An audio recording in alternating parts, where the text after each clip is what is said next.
Hi യേശുവിൽ പ്രിയ സഹോദരന്മാരെ, ഞാൻ ഇന്ന് നിങ്ങളുമായി പങ്കുവെക്കുന്നത് എൻ്റെ മനസ്സിൽ തോന്നിയ ചില കാര്യങ്ങളാണ്. ഞാൻ അവയാണ് ഇപ്പോൾ നിങ്ങളോട് പറയുന്നത് നമ്മുടെ ഈ ശരീരം ഞാനും കാണുന്നു, അത് ഒരാളും കാണുന്നു.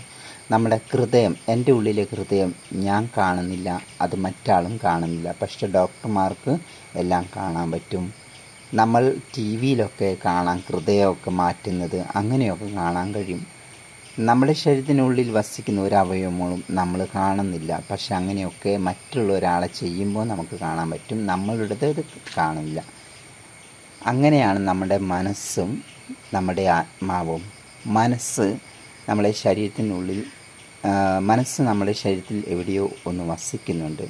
അവിടെ ചിലർ പറയും ഇവിടെയാണ്, ചിലർ പറയും നെഞ്ചത്താണ്, അങ്ങനെ പല സ്ഥലങ്ങളും പറയും. പക്ഷെ എവിടെയായ യാഥാർത്ഥ്യം ദൈവത്തിന് മാത്രമേ അറിയൂ, നമുക്കറിയില്ല. അത് ദൈവത്തിൻ്റെ സൃഷ്ടമാണ്. ദൈവമാണ് ഈ ശരീരത്തെ മുഴുവനും സൃഷ്ടിച്ചത്. പിന്നെ ഉള്ളത് നമ്മുടെ ആത്മാവ്. ഈ ആത്മാവ് രക്തത്തിലാണെന്ന് ചിലർ പറയും ഈ ബോഡിക്കകത്താണെന്ന്. പക്ഷെ അത് ജീവനിലാണെന്ന് പറയും, ശ്വസിക്കുന്ന വായുവിലാണെന്ന് പറയും.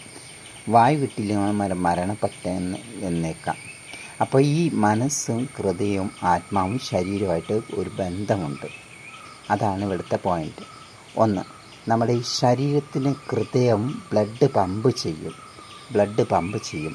അന്നേരം ആ ഹൃദയം ബ്ലഡ് പമ്പ് ചെയ്യുമ്പോൾ അതിൻ്റെ പ്രക്രിയ കൊണ്ടാണ് ശരീരം ഇന്ന് നിലനിൽക്കുന്നത്. ഹൃദയം നിന്ന് പോയാൽ ശരീരം മരണപ്പെടും. അപ്പോൾ ഹൃദയവും ശരീരവും ഭയങ്കര ബന്ധമാണ്. അപ്പോൾ ഈ ഹൃദയം ഉണ്ടായത് കൊണ്ടാണ് ശരീരം ഉണ്ടാകുന്നത്. ഇതേപോലെ ആത്മാവും മനസ്സിനും ഒരു ബന്ധമുണ്ട്. ഇത് രണ്ടും കാണാത്ത വസ്തുക്കളാണ്. ശരീരവും ഹൃദയവും കാണും, പക്ഷെ കാണാത്തത് രണ്ട് മനസ്സും ആത്മാവുമാണ് കാണാത്തത്. അപ്പം മനസ്സ് ആത്മാവിൻ്റെ കൃത്തടമാണെന്ന് മനസ്സിലാക്കണം. ആത്മാവിൻ്റെ ഹൃദയമാണ് മനസ്സ്. ഈ മനസ്സിൽ എന്തിരിക്കുന്നോ അത് ആത്മാവിനെ ബാധിക്കും എന്നുള്ള കാര്യം നിങ്ങൾ മനസ്സിലാക്കണം. ഈ മനസ്സില്ലെങ്കിൽ ആത്മാവും ഇല്ല എന്നുള്ളത് സത്യമാണ്. കാരണം ഇതിൻ്റെ ഉദാഹരണമാണ് ശുദ്ധീകരണ സ്ഥലത്തുള്ള ആത്മാക്കൾ പ്രാർത്ഥന ചോദിച്ചു വരുന്നത്. മരിച്ചുപോയ ആത്മാക്കൾ ശാന്തി ലഭിക്കണമെന്ന് ഹൈന്ദവരും ക്രിസ്ത്യൻസുകാരും ആഗ്രഹിക്കുന്ന കാര്യമാണ്. അപ്പം മനസ്സ് അതെന്തുകൊണ്ടാണ് മരണശേഷം ആത്മാവ് വേദനിക്കുമെന്ന് പറയാൻ കാരണം, നമുക്ക് മനസ്സിൽ വേദനയുണ്ടെങ്കിൽ ആത്മാവ് വേദനിക്കും, മനസ്സ് ശാന്തി ഉണ്ടെങ്കിൽ ആത്മാവ് സന്തോഷിക്കും.